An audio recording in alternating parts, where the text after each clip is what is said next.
para la iglesia. Y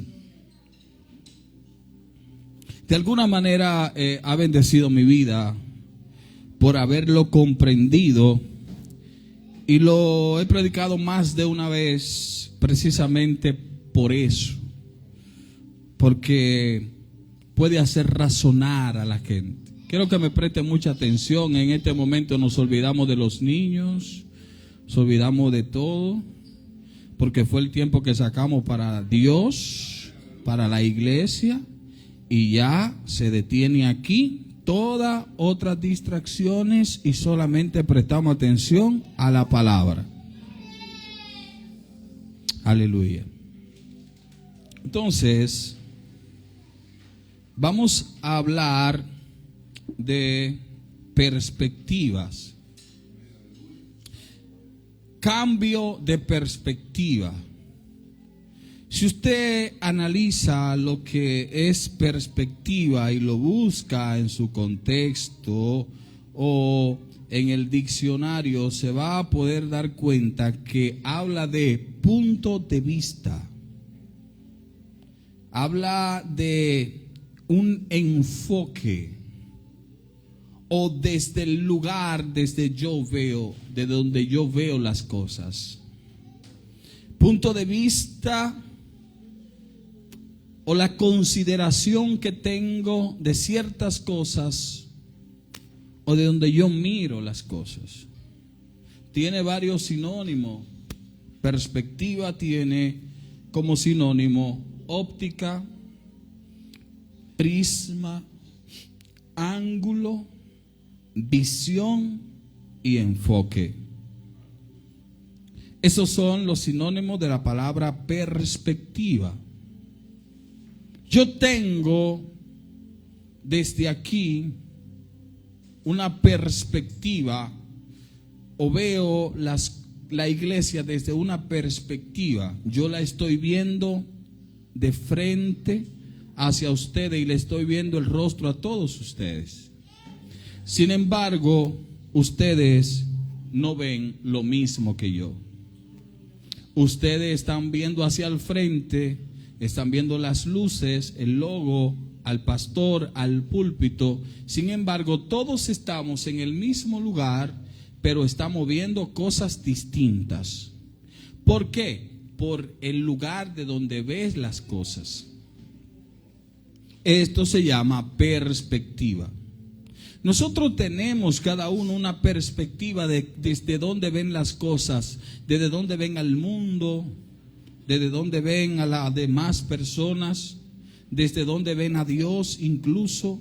Cada uno tiene una perspectiva. Pero si usted analiza el título del tema, dice cambio de perspectiva, precisamente porque hay personas que están viendo las cosas desde el punto de vista equivocado respecto a lo que es Dios, respecto a lo que son las cosas espirituales, y Dios busca que aquellos que estamos equivocados en algo cambiemos de perspectivas. ¿Alguien dice amén? Dios está buscando y busca el pastor con este tema el día de hoy, que nosotros comencemos a ver las cosas desde diferentes perspectivas. A veces cuando nosotros estamos mirando algo que está pasando en la sociedad, nosotros tendemos a hacer juicios sobre lo que está aconteciendo, y muchas veces siempre somos crueles, rápidos en juzgar y calificar y cualificar a personas que han cometido errores, precisamente porque el del error fue él. Pero son muy poquitos los que se atreven a decir: ahora yo me voy a poner desde su lugar para ver las cosas, para ver entonces si logro ver lo que él vio cuando él cometió el error. Ponerse en el lugar del otro, eso se llama cambiar de perspectiva para este sentido. Y cuando te pones en el lugar del otro, vas a poder comprender, no justificar lo malo que hizo, sino comprender lo que hizo y por qué lo hizo. Siempre que cambia de perspectiva vas a poder darte cuenta que las cosas no solamente son como tú la ves, como tú la percibes, como tú la entiendes, sino que también dejar volar la imaginación y salir de esa zona de confort en la que yo soy el que hace el juicio, y salirme de ahí, ponerme en los pies, en los zapatos del otro. Entonces me va a dejar ver un panorama más amplio y voy a poder entender mejor las cosas. Y un hombre de Dios y una mujer de Dios que trata de ver las cosas desde un panorama más amplio siempre va a salir resultando más sabio que el que la ve desde un solo ángulo. Ampliar el panorama sería sinónimo del tema que yo traje hoy. ¿Por qué? Porque muchas veces a Dios lo miramos desde una perspectiva, pero nunca tratamos de ver a Dios desde la perspectiva que lo ve mi hermano para poder comprenderlo. Ahora les veo la cara, pero me volteo y no lo puedo ver. Cada uno de nosotros está mirando a un solo lado. Mi pregunta es, si todos estamos equivocados al mirar hacia allá, entonces todos seguiremos equivocados. Pero si hay alguien que se da la vuelta y dice, oh, pero hay algo diferente. Todos solo mirábamos hacia acá, pero cuando alguien decide cambiar de perspectiva para ver un panorama más amplio, se da cuenta que había más gente al lado de él. Se da cuenta que habían otras cosas. Y Dios nos está llamando a que nosotros tratemos de mirar las cosas desde diferentes perspectivas. Esta es mi introducción el día de hoy, y quiero entonces entrar al mensaje precisamente leyendo las Escrituras para ver qué encontramos allí acerca de cambio de perspectiva. En el libro de Daniel, capítulo 4, versículo 34, hay una información valiosa, y luego yo voy a poner en perspectiva todo el contexto. Daniel 4, versículo 34 dice así: mas el fin del tiempo, yo, Nabucodonosor, alcé mis ojos al cielo, y mi razón me fue devuelta. Y bendije al Altísimo, y alabé y glorifiqué al que vive para siempre, cuyo dominio es sempiterno, y su reino por todas las edades. Amén. No sé si usted conoce la historia de Nabucodonosor, pero Nabucodonosor fue rey de ese imperio llamado Babilonia. Babilonia era prácticamente el centro de un conjunto de países que estaban unidos bajo un mismo lineamiento, precisamente gobernado por este rey llamado Nabucodonosor.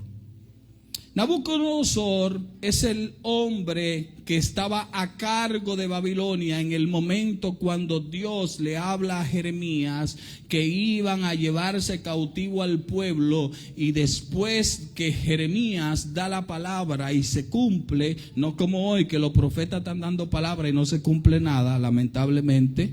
Estoy muy indignado con los profetas del día de hoy. Y Jeremías da la palabra y se cumple. Entonces viene Nabucodonosor y entra a todo Israel y se lleva cautivo especialmente a la gente del lado norte de Jerusalén, Judea, y se lo lleva preso y como esclavos a ese gran cautiverio que todos conocemos. Si usted se da cuenta, sucedió allí algo, y es que Nabucodonosor era un rey que se creía muy grande, tanto así que quiso compararse con Dios.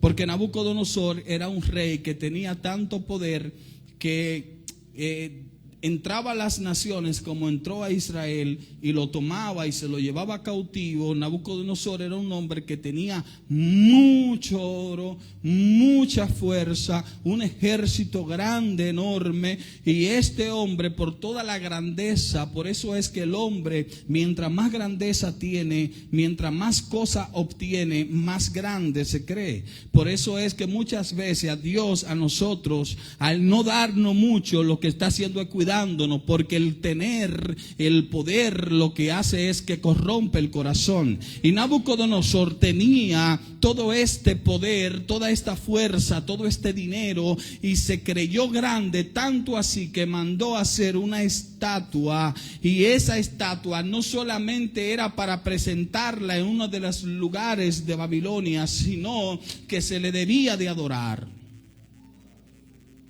Pero habían 3 muchachos, Sadrach, Mesach y Abednego, que no aceptaron adorar la estatua y fueron lanzados a un horno de fuego. Tanto así era Nabucodonosor, que se creía la cosa más grande, no solamente de su país, sino de todas las regiones, de todo el continente en ese momento. Este hombre era grande, pero se creía más grande de lo que era, tanto así que entendía que se le debía de adorar. ¿Me están entendiendo por dónde vamos? Daniel registra en el capítulo 4 que a este hombre el Señor le puso un espíritu de locura, dándole a entender que no hay hombre en la tierra que pueda compararse con Dios. El rico, el poderoso, el grande llega hasta donde Dios quiere que llegue. Por eso es que hay ventajas en convertirse en un hombre sumiso delante de Dios, y hay ventaja en convertirse en un hombre al servicio de Dios. Es por eso que el hombre que sirve a Cristo de alguna manera encuentra gracia delante del Señor, porque la Biblia dice que Dios mira de lejos al altivo. Entonces, Nabucodonosor, con todo este poderío y grandeza, creyó incluso que podía ser adorado. Y Dios le hizo entender que no debía de ser así, que no era así, y lo hizo a su forma el Señor. Y agarró y puso un espíritu de locura, tanto así que este hombre, no sé cómo sucedió, salió corriendo para el campo. Parece que el rey más grande de toda la región se desapareció y se perdió. La Biblia no lo dice así, pero lo que parece que este hombre un día salió en la mañana, salió en la tarde y se le perdió a su seguridad, y se fue hacia el campo y se perdió y se internó en lo más profundo de la selva, a tal punto que le crecieron las uñas, a tal punto que le creció el cabello, a tal punto que le creció la barba, tal vez andaba desnudo, comía de lo que había en el campo, no hablaba con nadie, no socializó con nadie. Este hombre era como un animal en la selva. Dice que era como una bestia. Nabucodonosor, el hombre más grande de toda Babilonia, el que podía levantar una estatua, el que podía entrar a Jerusalén y tomar a los hijos de Dios, el que podía incluso ser dirigido por Dios en algún momento para castigar a su pueblo, ahora dice la Biblia que anda como una persona que no es cuerda en un monte, porque Dios lo hizo así. Miren el cambio de perspectiva ahora.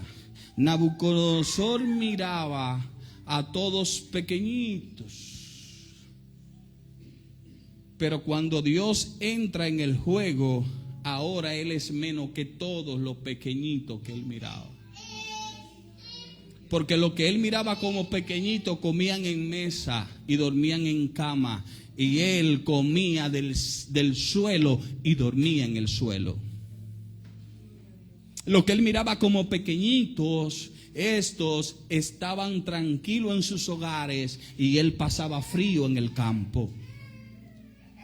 Mira cómo cambian las cosas, y es lo que queremos dar a entender con este mensaje, que muchas veces lo que tenemos que hacer es mirar las cosas desde el otro punto de vista para poder comprenderlas mejor. Y cuando tú eres capaz de mirarlo así, aprendes a tener consideración con las demás personas. Mire esto. Sucedió que Daniel, ponme el verso 34 de nuevo, que Dios tuvo misericordia de Nabucodonosor. Porque muchas veces Dios no busca matar al hombre, Dios busca hacerle entender al hombre. Hoy, con ese mensaje, Dios busca hacerme entender a mí, hacerle entender a usted que tiene que mirar un panorama más amplio. Nunca Dios busca castigarte y ya. Este castigo fue para hacer entender a Nabucodonosor quién era Dios. Dice Daniel, contando el relato, lo siguiente: más, que dice Nabucodonosor, el que está hablando aquí, más, después de este proceso que le acabo de contar, más, al fin del tiempo, cuando terminó el tiempo de su locura en el campo, cuando Dios decidió retirar la locura, al fin del tiempo, yo, Nabucodonosor, alcé mis ojos al cielo, y mi razón me fue de vuelta. O sea que el tipo no razonaba, el tipo estaba loco. Cuando viene a ver, comía de la hierba del... Cuando viene a ver, no, el relato lo dice, comía de la hierba del campo. Pero dice, cuando llegó el tiempo, alcé mis ojos al cielo. Tal vez clamó a Dios, no sabemos. Porque alzar los ojos al cielo para este sentido, lo que quiere decir es que miré hacia Dios. Y dice, y mi razón me fue de vuelta. Y bendije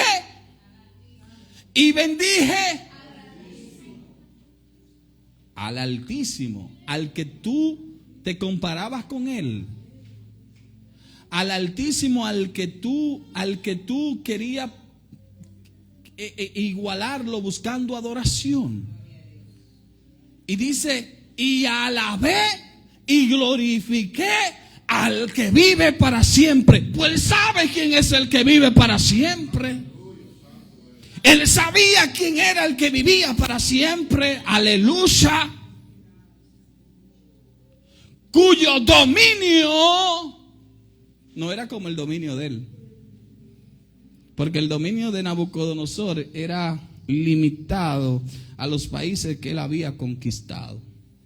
Pero el dominio de Dios es sobre toda la tierra, desde el principio hasta la eternidad.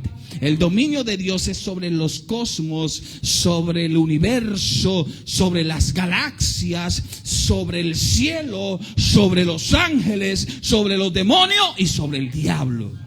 Sobre todo lo creado Dios tiene dominio. Aleluya, aleluya.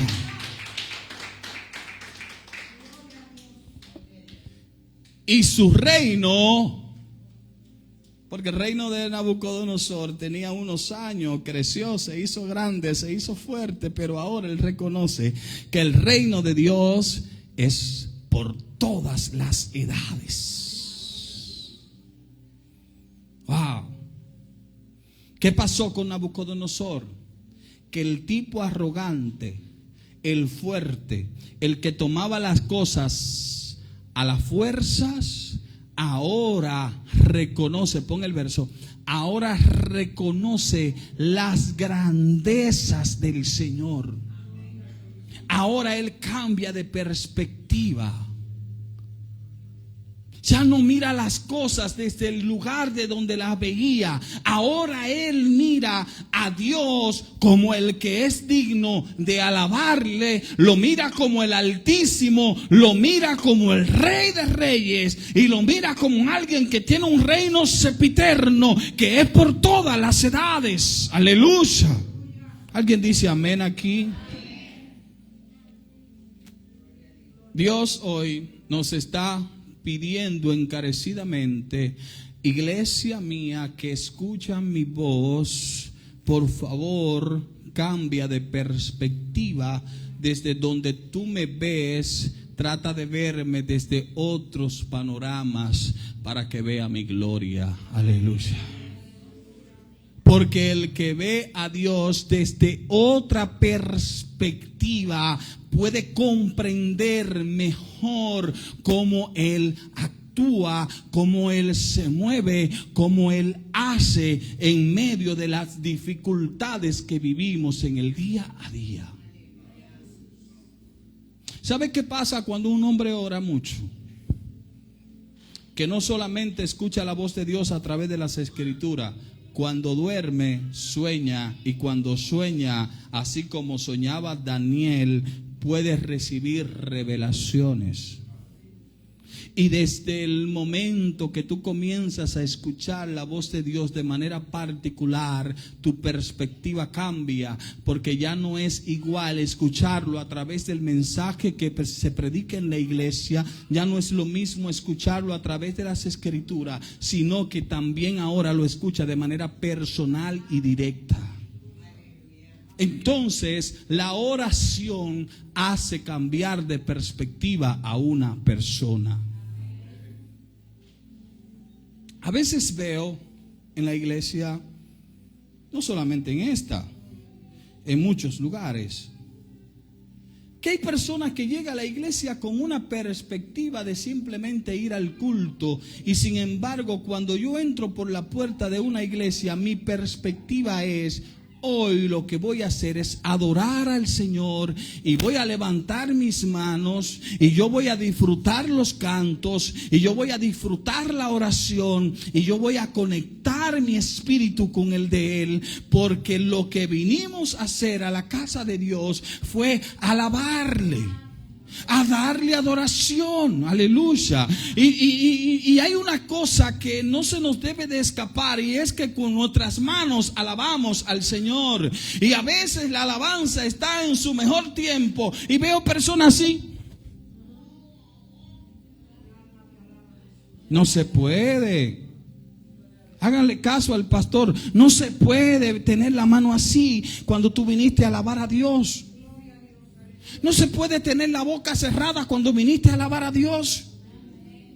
Porque desde la perspectiva que tú estás viendo las cosas, simplemente tú estás viendo algo que está sucediendo. Pero si tú vienes desde una perspectiva, desde el punto de vista del hombre que adora, tú solamente viniste a adorar a Dios, independientemente del que esté aquí saltó así o saltó así. Yo vine a adorar a Dios, y no me importa si él adora o si este adora. Yo vine a adorar a Dios. Porque hay una perspectiva. ¿Desde dónde tú lo ves? ¿Qué significa venir a la casa del Señor?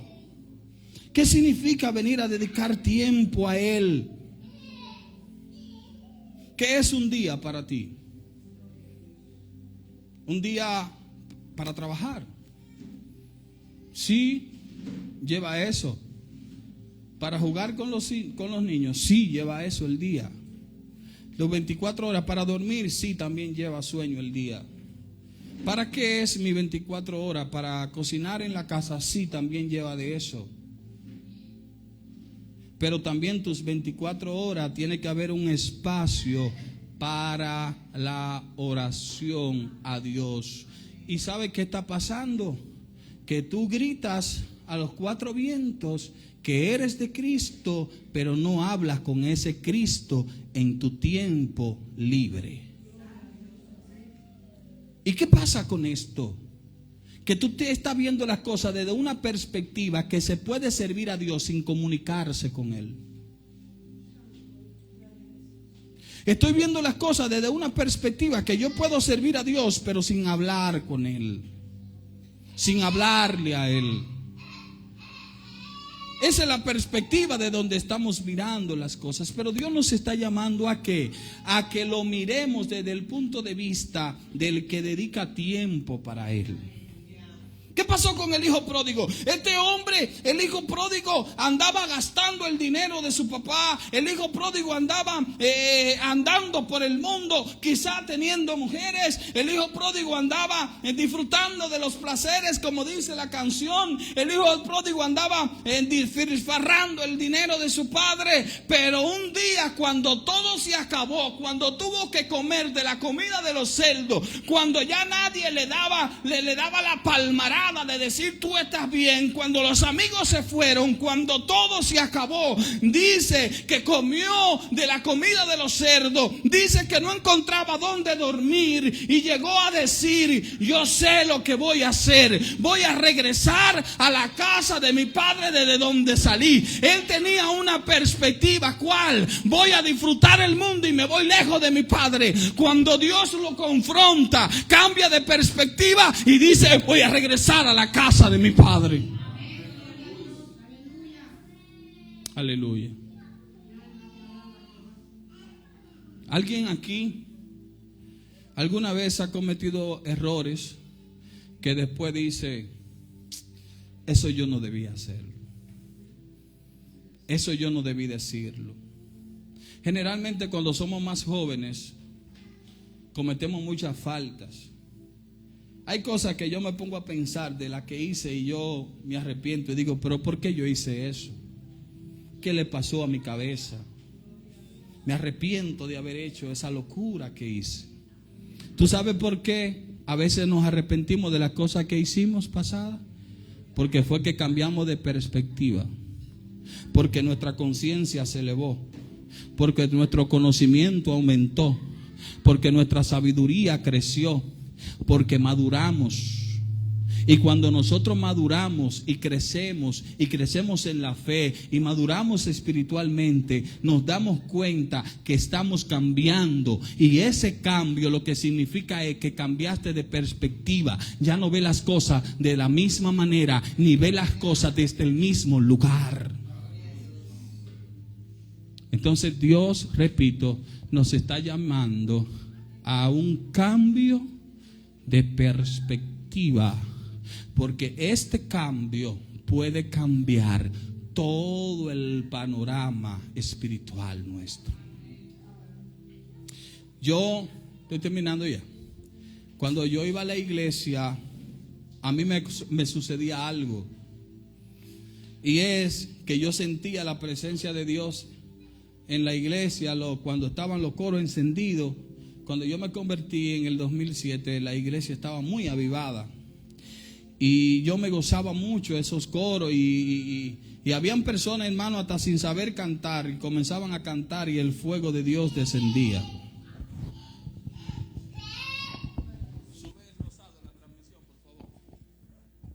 El fuego de Dios se movía muchísimo. Pero ¿qué pasaba conmigo? Que cuando yo iba a mi casa, cuando yo entraba a mi habitación a orar, no sucedía nada. Y eso me tenía muy incómodo, porque yo decía: si yo siento la presencia de Dios en la iglesia, yo tengo que sentirla en mi casa. Y yo comencé a orar diciéndole al Señor: yo también quiero sentir tu presencia aquí en mi casa. Cuando yo comience a orar, quiero sentirte, Señor. ¿Y sabe qué aconteció? Que el primer día no aconteció nada, pero yo seguí orando. El segundo día tampoco sentí nada, pero yo seguí orando. Y un día en la tarde, recuerdo el día porque fue muy importante para mí, fue un 12 de octubre del año 2012, cuando comenzó a descender sobre mí, cuando estaba orando tranquilo allí recostado de la cama.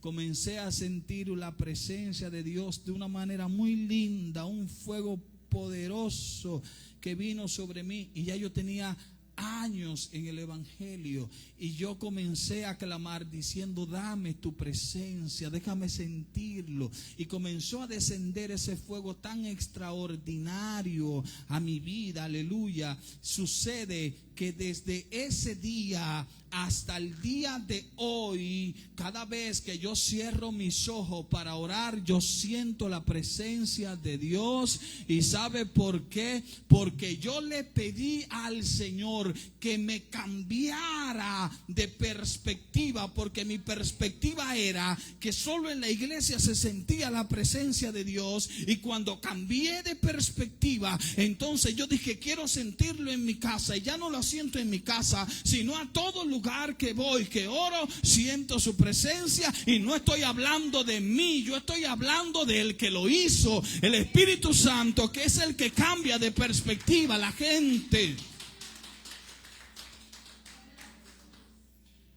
Aleluya. Termino aquí con este punto bíblico.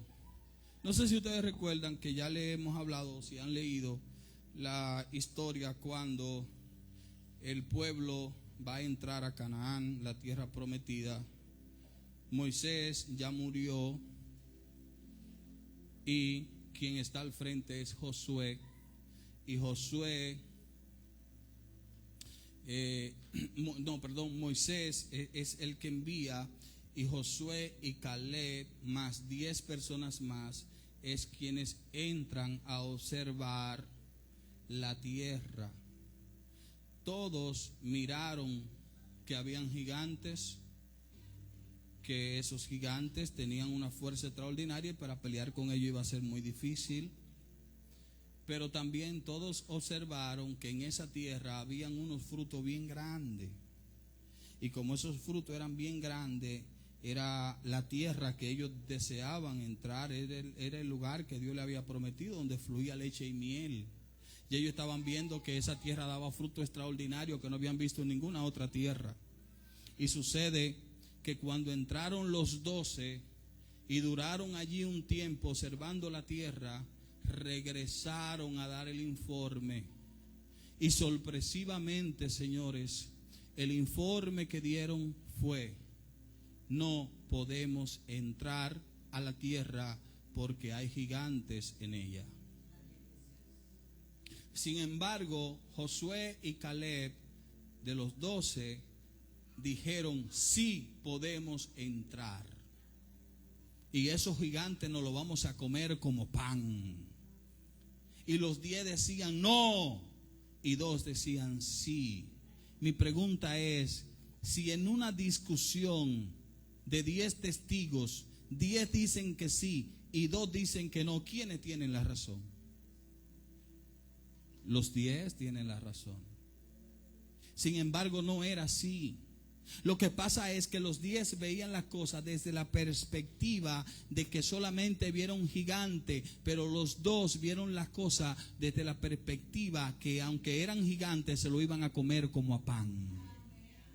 Aunque eran gigantes lo vamos a vencer como quiera. Aunque sean gigantes, aunque sea difícil la pelea, Dios fue que dijo que esa tierra la vamos a poseer.